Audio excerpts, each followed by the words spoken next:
شیطان بعض لوگوں کے ذہنوں میں یہ وسوسہ ڈالتا ہے کہ میں تو دین کے قریب ہو رہا ہوں، اللہ کے قریب ہو رہا ہوں، اور مجھ پر آزمائشیں کیوں آ رہی ہیں؟ سنو سبحان اللہ، اللہ کے حبیب علیہ الصلوۃ والسلام کی کیا شان ہے۔ اعلیٰ حضرت ایسے ہی نہیں کہتے کہ میں نثار تیرے کلام پر ملی یوں تو کس کو زبان نہیں، وہ سخن ہے جس میں سخن نہ ہو، وہ بیان ہے جس کا بیان نہیں۔ میرے آقا نے کم و بیش 1450 سال پہلے یہ مسئلہ سالو کر دیا۔ حضرت سیدنا سعد بن ابو وقاص رضی اللہ تعالیٰ عنہ فرماتے ہیں کہ میں نے عرض کی یا رسول اللہ صلی اللہ تعالیٰ علیہ وسلم، سب سے زیادہ مصیبتیں کن لوگوں پر؟ گلی مکا دی نا، پنجابی میں کہتے ہیں نا، گالی بات ہی ختم کر دی۔ حضور یہ بتائیں سب سے زیادہ مصیبتیں کن لوگوں پر آئیں؟ پیارے آقا نے فرمایا انبیاء پر۔ اللہ اکبر، اللہ کے سب سے قریب تو انبیاء ہیں نا، انبیاء پر، پھر ان لوگوں کے بعد جو لوگ بہتر ہیں، پھر ان کے بعد جو بہتر ہیں۔ سنو اب اگلا جملہ، بندے کو اپنی دینداری کے اعتبار سے مصیبت میں مبتلا کیا جاتا ہے۔ اگر وہ دین میں سخت ہوتا ہے اس کی آزمائش بھی سخت ہوتی ہے، اگر وہ دین میں کمزور ہوتا ہے تو اللہ عز و جل اس کی دینداری کے مطابق اسے آزماتا ہے۔ بندہ مصیبت میں مبتلا ہوتا رہتا ہے یہاں تک کہ اس کے دنیا میں ہی اس کے سارے گناہ بخش دیے جاتے ہیں۔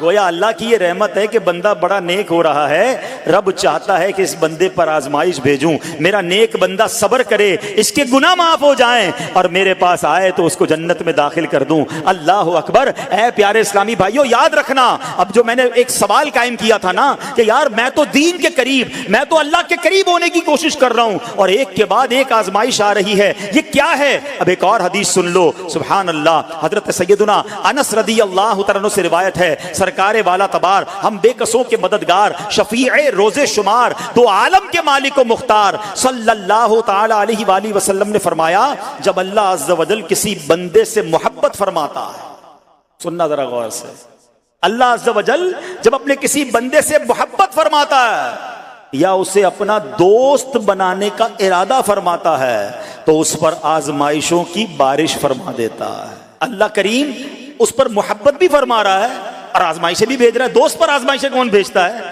دوست کو تو راحتیں ڈالی جاتی ہیں۔ ہائے ہائے، اب یہی تو امتحان ہے، یہی تو چیک ہے۔ سنو، نبی پاک فرماتے ہیں جب اللہ اس پر آزمائش بھیجتا ہے نا، وہ بندہ اپنے رب کو پکارتا ہے، اے میرے رب عز و جل، تو اللہ فرماتا ہے میرے بندے تو جو کچھ مجھ سے مانگے گا میں تجھے عطا فرماؤں گا، تو جلد ہی تجھے دے دوں گا اور اسے تیری آخرت کے لیے ذخیرہ کر دوں گا۔ سبحان اللہ، یعنی اللہ والوں کو آزمایا جاتا ہے، ان کے درجات بلند کیے جاتے ہیں، ان کے گناہ معاف کیے جاتے ہیں۔ تو اے میرے پیارے اسلامی بھائیوں، کبھی بھی یہ ذہن میں خیال مت لانا کہ یار میں دین میں قریب آ رہا ہوں، میری آزمائشیں بڑھ رہی ہیں، سمجھ لو امتحان شروع ہو گیا ہے، ٹیسٹ شروع ہو گیا ہے، اب اس ٹیسٹ میں مجھے کامیاب ہونا ہے اور اللہ کے مزید قریب جانا ہے۔ زندگی میں جو گناہ ہو گئے ہیں یہ میرے گناہوں کا انشاءاللہ کفارہ بن جائے گا، میرے درجات کی بلندی کا سبب بن جائے گا۔ اللہ سے عرض کرنا، اے مولا میں تیری رضا پر راضی، میں تیرے فیصلوں پر راضی، اب تک جو دیا تھا تو نے دیا تھا،